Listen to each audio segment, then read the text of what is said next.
The Lord be with you. A reading from the Holy Gospel according to Matthew.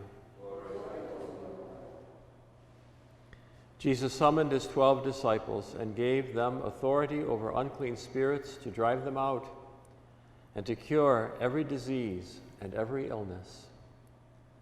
The names of the 12 apostles are these. First, Simon, called Peter, and his brother Andrew. James, the son of Zebedee, and his brother John.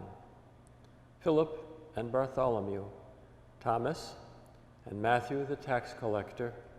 James, the son of Alphaeus, and Thaddeus.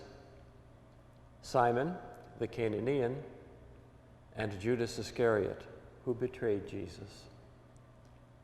Jesus sent out these 12 after instructing them thus: "Do not go into any pagan territory or enter a Samaritan town. Go rather to the lost sheep of the house of Israel. As you go, make this proclamation: the kingdom of heaven is at hand." The Gospel of the Lord.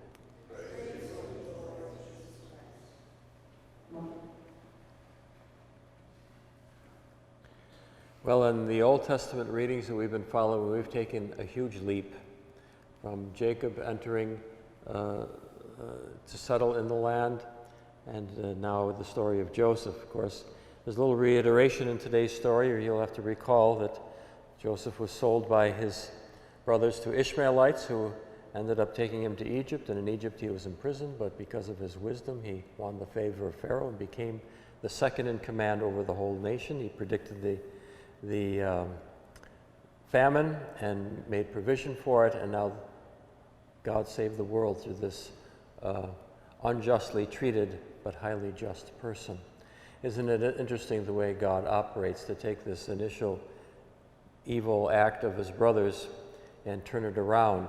And of course, I just love the resolution that we're going to hear today and tomorrow, where Joseph gets to play around a little bit with his brothers.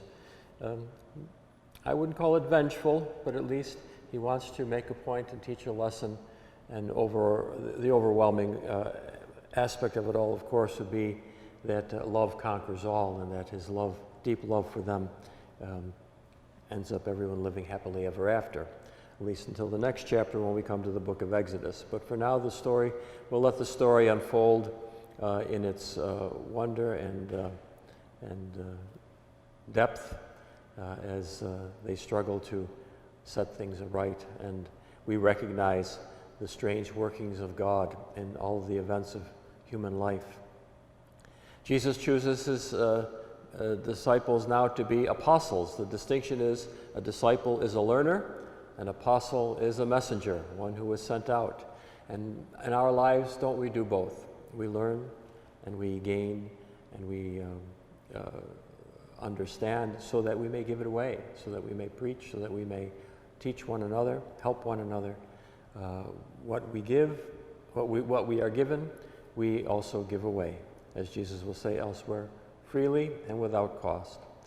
May God help us in the example of the disciples to seek out those who are lost and to be his instruments. For God, as we learn in the story of Joseph and his brothers, God is working everywhere in all the actions of our lives, whether we notice it or not.